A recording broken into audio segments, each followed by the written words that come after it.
नमस्कार साथियों, मैं कुसुमा सरल एग्जाम के यूट्यूब चैनल पे आपका स्वागत करता हूं। दोस्तों, लेकर आए बिहार स्पेशल से बिहार का भूगोल, जिससे आपके अधिकतर प्रश्न बिहार परीक्षा जो टीचर भर्ती लगी हुई है और स्टेट बिहार का जो लगा है उसमें से अधिकतर प्रश्न बिहार स्पेशल के पूछे जाते हैं। तो उसके लिए हम ये वीडियो लेकर आए हैं और इसमें से व्याख्या सहित हम आपको वर्णित करेंगे इसकी पूरी। तो उम्मीद है कि यह वीडियो आपको पसंद आएगा और पूरा वीडियो देखने की कृपा करें, जिससे आपको कुछ छूट ना जाए बिहार स्पेशल का जो भी हम इस वीडियो में बना रहे थे। तो उम्मीद है कि यह वीडियो आपको पसंद आएगा। जो भी मेरे नए दोस्त चैनल से जुड़ रहे हैं, कृपया चैनल को सब्सक्राइब कर लें और ज़्यादा से ज़्यादा लोगों तक इसे पहुँचाने की कृपा करें।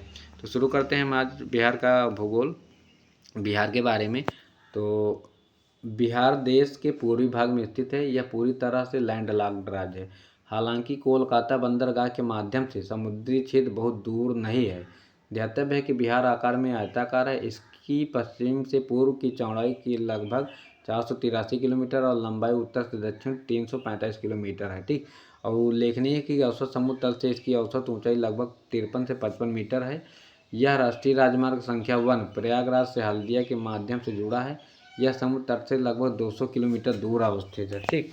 अब आगे बात करें बिहार की व्याख्या सहित, तो जूम कर लेते हैं थोड़ा। बिहार जो है 23 अंश 19 रेडियन और 50 मिनट पूर्व से 88 अंश 17 मिनट 40 सेकंड पूर्व देशांतर के मध्य स्थित है तथा ये इसका उत्तरी अक्षांश है और उत्तरी अक्षांश के मध्य स्थित है। ये इनके बीच के अक्षांश की दूरियां हैं। और भारत के पूर्वी भाग में अवस्थित बिहार का क्षेत्रफल 94,163 वर्ग किलोमीटर है, जिसका देश के कुल भौगोलिक क्षेत्रफल लगभग 2.86% है।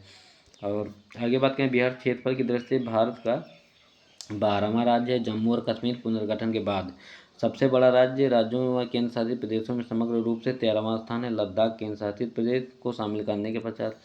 आगे बात करें बिहार की भूगर्भिक संरचना के बारे में, तो इधर देखो, जैसे धारवाड़ का क्षेत्र बता दें तो दक्षिण पूर्व बिहार जैसे मुंगेर, जमुई, नवादा में अभ्रक के निक्षेप पाए जाते हैं। यहाँ धारवाड़ में प्रसिद्ध है अभ्रक के लिए। और विंध्यन पर्वत की बात करें तो दक्षिण पश्चिम बिहार कैमूर एवं सोन नदी घाटी रोहतास में है। और टर्सियन काल की बात करें तो बिहार के हिमालयी तराई क्षेत्र में, मुख्यतः पश्चिमी चंपारण में। और क्वार्टनरी की बात करें तो बिहार हिमालय में छोटा नागपुर पठारी क्षेत्र में के भागों में, बिहार के अधिकांश भागों में यह चट्टान पाई जाती है, क्वार्टनरी। ठीक। आगे बात करें भू आकृति विभाजन के, तो बिहार को मुख्यतः 3 भू आकृति प्रदेशों में बांटा जा सकता है, जैसे शिवालिक क्षेत्र, बिहार का मैदान और दक्षिणी पठारी क्षेत्र। बिहार की सुमेर पहाड़ी श्रेणी को और शिवालिक श्रेणी का निर्माण एक ही काल प्लेस्टोनिक काल से हुआ। अगर पूछ ले कि बिहार की सोमेश्वर पहाड़ी का काल किस समय में हुआ, तो प्लेस्टोनिक काल में इसका हुआ है। और आगे बात करें शिवालिक श्रेणी का विस्तार बिहार में पश्चिमी चंपारण के उत्तरी भाग में है। इसे रामनगर, दून, सुमेश्वर श्रेणी एवं हरहा घाटी के रूप में उपविभाजित किया जाता है। आगे बात करें सुमेश्वर श्रेणी का विस्तार पश्चिमी चंपारण जिले में है, जिसकी सर्वोच्च चोटी फोर्ट सुमेश्वर 880 मीटर की ऊंचाई है सुमेश्वर की, और लगभग 2884 फीट की ऊंची है। इस क्षेत्र में सुमेश्वर, भिखना, ठोरी, कापन तथा हरहा प्रमुख दर्रे हैं, जिनसे भारत और नेपाल के बीच संपर्क मार्ग बनाया गया है। और आगे बात करें इसमें, तो बिहार के मैदान 2 भागों में बांटा जा सकता है, गंगा का उत्तरी मैदान तथा गंगा का दक्षिणी मैदान। ठीक। और 1 मिनट इधर, गंगा का मैदान का क्षेत्रफल 90,650 वर्ग किलोमीटर है, जो बिहार के कुल क्षेत्रफल का 96.27% है। यह मैदान उत्तर में शिवालिक श्रेणी से लेकर दक्षिण में छोटा नागपुर पठार तक फैला हुआ है और भूगर्भिक दृष्टि से यह मैदान अग्रगंभीर है। आगे बात करें गंगा का उत्तरी मैदान। गंगा में उत्तर दिशा से मिलने वाली सहायक नदियों के अवक्षेप से बना है, जबकि गंगा का दक्षिणी मैदान गंगा में दक्षिण दिशा से मिलने वाली सहायक नदियों के अवक्षेप से बना है। उत्तरी मैदान का विस्तार पश्चिमी एवं पूर्वी चंपारण, तराई क्षेत्र, समस्तीपुर, बेगूसराय, सहरसा, कटिहार आदि जिले में है। बिहार के उत्तरी गंगा के मैदान में प्राकृतिक रूप से जलमग्न निम्न भूमि भाग पाया जाता है, जिसे चौर या मन कहा जाता है। चौर का प्रमुख उदाहरण पश्चिमी चंपारण का लखनी चौर, पूर्वी चंपारण का बहादुरपुर एवं सुंदरपुर चौर आदि हैं। और दक्षिणी मैदान गया, राजगीर, गिरिया, बराबर की पहाड़ियाँ हैं, वो जो वही है अशोक ने बनवाया था। 3 गुफाएं पहाड़ी है। और खड़गपुर, शेखपुरा, जमालपुर, बिहार शरीफ आदि पहाड़ियों से घिरा त्रिभुजाकार मैदान है।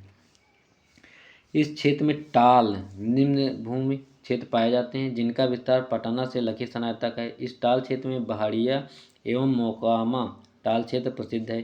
गंगा के मैदान में बाढ़ क्षेत्र में बनने वाली विषाकृति क्षेत्र दियारा भूमि है। ठीक। और आगे बात करें, उत्तरी गंगा मैदान में चौर निम्न भूमि जिसे बोलते हैं एवं मन गोखुर झील कहते हैं की आकृति पाई जाती है। और दक्षिणी पठारी क्षेत्र यह पश्चिम में कैमूर से लेकर पूर्व में बांका तक फैला हुआ है। यह नीस शिष्ट और ग्रेनाइट चट्टानों से बना हुआ है। इसके अंतर्गत रोहतास एवं कैमूर जिले में कैमूर का पठार, जहां बलुआ पत्थर पाया जाता है। अगर बलुआ पत्थर की बात करें तो कैमूर में पाया जाता है। ठीक। आगे बात करें, गया, मंदार, बराबर और जेवियन की पहाड़ियाँ, राजगीर और शेखपुरा पहाड़ियाँ, बिहार शरीफ, मुंगेर और जमालपुर की पहाड़ियाँ हैं। फिर आगे बात करें इधर, सोन नदी कैमूर के पठार को छोटा नागपुर के पठार से अलग करती। कौन सी ऐसी नदी है जो कैमूर के पठार और छोटा नागपुर को अलग करती है? तो सोन नदी। ठीक। और बिहार की प्रमुख नदियाँ के बारे में बात करें तो बिहार के लगभग 3.82 लाख हेक्टेयर क्षेत्र में जल का विस्तार है, जो राज्य के कुल भौगोलिक क्षेत्रफल में लगभग 4.1% हिस्सा रखता है। आगे बात करें इनकी नदियाँ कौन कौन सी हैं, तो कर्मनाशा, गंडक और घाघरा नदियाँ उत्तर प्रदेश और बिहार के मध्य सीमा रेखा निर्धारित करती हैं। बिहार की सीमा में बहने वाली नदियों में सबसे बड़ी नदी गंगा है। ठीक। और बिहार में टोटल 445 किलोमीटर गंगा नदी का बहाव है और 99 किलोमीटर सबसे ज़्यादा पटना में बहती है। यह बिहार में भोजपुर और सारण जिले के मध्य सीमा बनाती हुई प्रवेश करती है। तो भोजपुर ये सीधा बलिया से जब आप क्रॉस करेगी गंगा नदी तो ये भोजपुर और सारण जिले मिलेंगे। ठीक। गंगा की सहायक नदियों में गंडक, सोन, पुनपुन, घाघरा जिसे सरयू भी बोलते हैं, कोसी, महानंदा इत्यादि प्रमुख नदियां हैं। और अन्नपूर्णा पहाड़ी से निकलकर गंडक नदी नेपाल होते हुए उत्तर बिहार के हाजीपुर और सोनपुर, जहाँ पशु मेला लगता है एशिया का सबसे बड़ा पशुओं का, ये सोनपुर वही है, और नामक नगरों से बहती हुई मुजफ्फरपुर कांड हुआ था, ये मुजफ्फरपुर वही और सारण जिले की सीमा बनाती हुई गंगा में मिल जाती है। सोमेश्वर की पहाड़ियों से निकली बूढ़ी गंगा, अगर बूढ़ी गंगा की बात करें कहाँ से निकलती है तो ये सोमेश्वर पहाड़ी से निकलती है और पश्चिमी चंपारण, पूर्वी चंपारण, मुजफ्फरपुर, समस्तीपुर, बेगूसराय जिलों से बहती हुई खगड़िया में गंगा में मिल जाती है। ठीक। इसे गंगा की 7 धाराओं में से एक मानी जाने वाली गंडक नदी, एक मिनट, गंडक नदी का प्रतिरूप माना जाता है। इसे शुरुआत में सिकराना नदी के नाम से भी जानते थे। बाणगंगा, हरहा, मनियारी इसकी प्रमुख सहायक नदियाँ हैं। हिमालय की महाभारत श्रेणियों से निकलने वाली बागमती नदी, ये महाभारत श्रेणी जो नेपाल में पड़ती है वहाँ से निकलती है बागमती नदी, बाढ़ के दिनों में अक्सर अपना प्रवाह मार्ग बदल लेती है, जैसे कोसी नदी बदलती है, जिससे दरभंगा, मधुबनी तथा मुजफ्फरपुर जिलों में अत्यधिक जान माल की हानि होती है। लाखनदेई, चकनाहा, लाल बकैया, जमुने, बागमती, कोला इसकी प्रमुख सहायक नदियां हैं। ठीक। और नेपाल के सप्तकोशी से निकलने वाली कोसी नदी अपना मार्ग बदलने के लिए कुख्यात है, इसीलिए इसे बिहार का शोक भी कहते हैं। ठीक। और बिहार का अभिशाप कहते हैं। यह गंगा से मिलने के पूर्व स्वयं डेल्टा बनाती थी। अमरकंटक से निकलकर सोन नदी दक्षिण सोन नदी झारखंड के पलामू तथा बिहार के रोहतास, औरंगाबाद, भोजपुर और पटना जिले की सीमा बनाती हुई पटना के निकट गंगा में मिल जाती है। फल्गु नदी जिसे निरंजना नदी भी कहते हैं, यहाँ पर गौतम बुद्ध को ज्ञान प्राप्त हुआ था, छोटा नागपुर के पठार से निकलती है। गया के निकट इसका विशाल पाठ है। बिहार के बेगूसराय के कांवर झील बहुत प्रसिद्ध है और एशिया की सबसे बड़ी शुद्ध जल आर्द्रभूमि स्थल इसको माना गया है। तो ये एक इम्पॉर्टेंट क्वेश्चन है, बेगूसराय में है। ठीक। कांवर झील। और आगे बात करें प्रमुख नदियों के उद्गम स्थल, एक मिनट,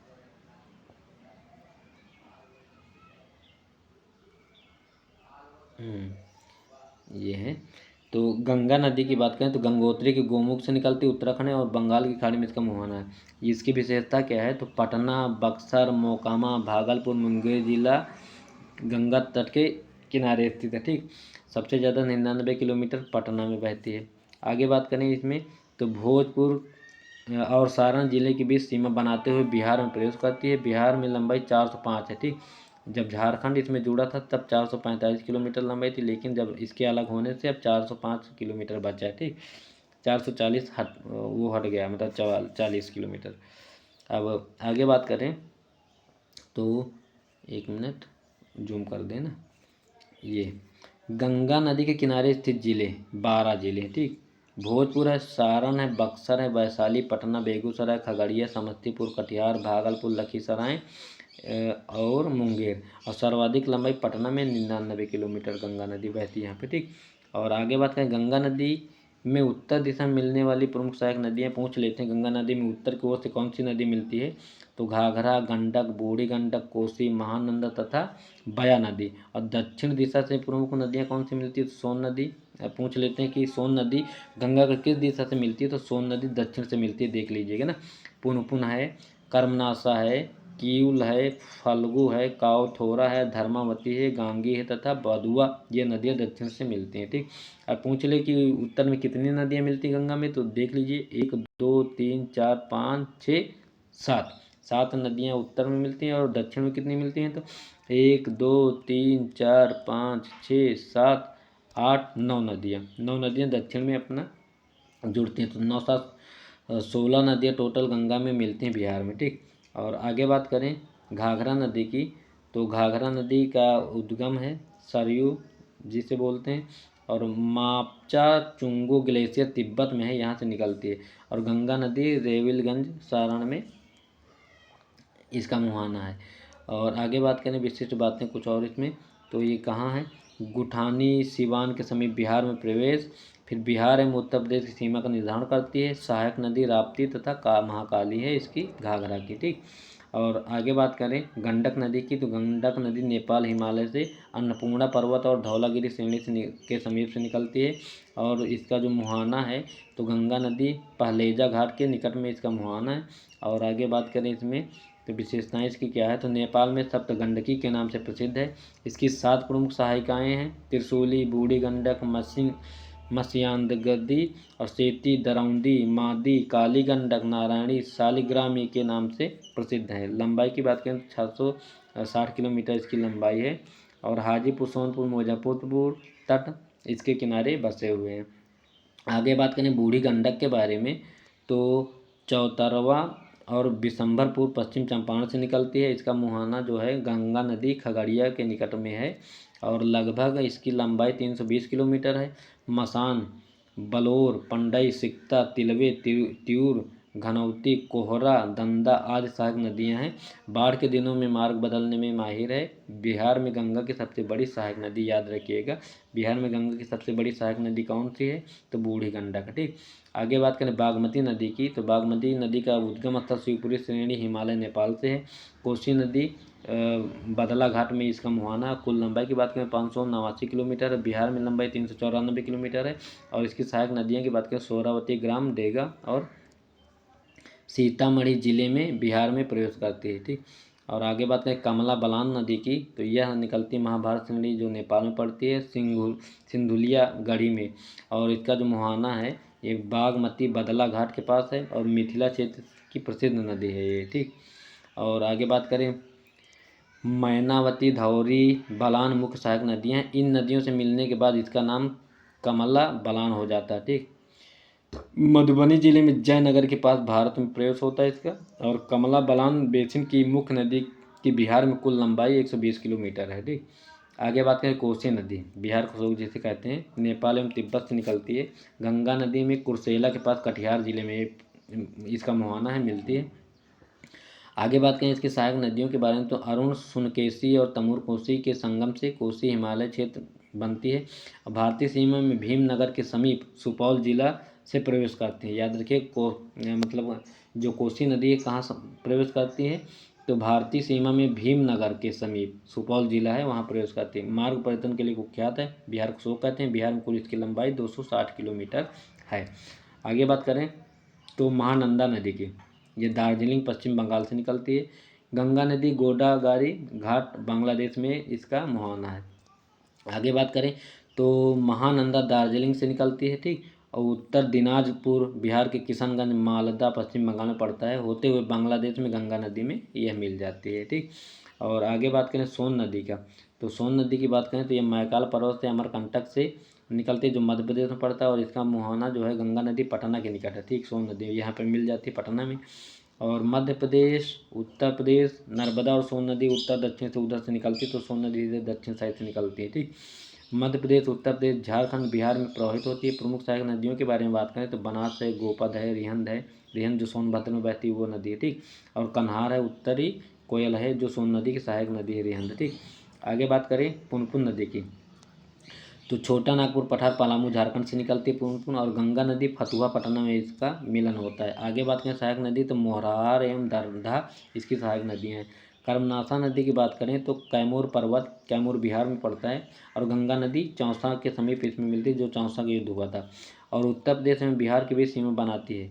बिहार में इसे अशुभ या अपवित्र नदी के नाम से भी जाना जाता है। अगर पूछ ले अशुभ या अपवित्र नदी कौन है, तो कर्मनाशा, कर्म को नाश करने वाली, इसीलिए इसको कर्मनाशा भी कहते हैं। ठीक, अजय नदी के बारे में बात करें तो यह देवघर, झांसी, झारखंड में पड़ता है देवघर, वहाँ से निकलती है और भागीरथी नदी में पश्चिम बंगाल में मिल जाती है। ठीक, और यह बिहार के मुंगेर जिले में प्रवाहित होती है। आगे बात करें क्यूल नदी, तो क्यूल नदी तीसरी पहाड़ी क्षेत्र खड़गडीहा, गिरिडीह, झारखंड से निकलती है। गंगा नदी सूरजगढ़, लखीसराय में इसका मुहाना है। और आगे बात करें बिहार और झारखंड में प्रवाहित होती है।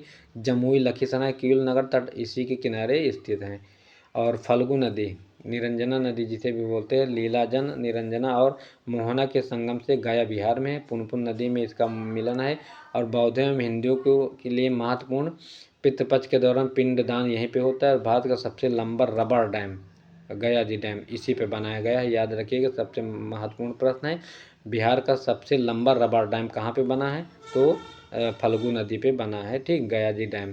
तो ये थे बिहार की प्रमुख नदियों के बारे में विस्तृत जानकारी मैंने बता दी है, और इसमें से बहुत सारे प्रश्न आपको पूछे जाते हैं।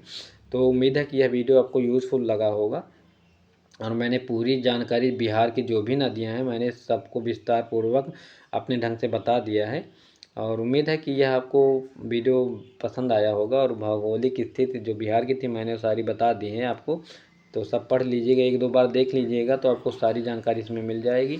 और बिहार शिक्षक भर्ती की तैयारी करने वाले, स्टेट की तैयारी करने वाले लोग इसको एक बार ज़रूर देख लें, ताकि उनके एग्ज़ाम में अगर इससे प्रश्न आए तो वो छूटे ना। ठीक, तो बाय, तब तक के लिए थैंक्स, मिलते हैं फिर कल की क्लास में। तब तक के लिए पढ़ते रहिए आप लोग, मस्त रहिए, और कृपया चैनल को लाइक सब्सक्राइब करना ना भूलें।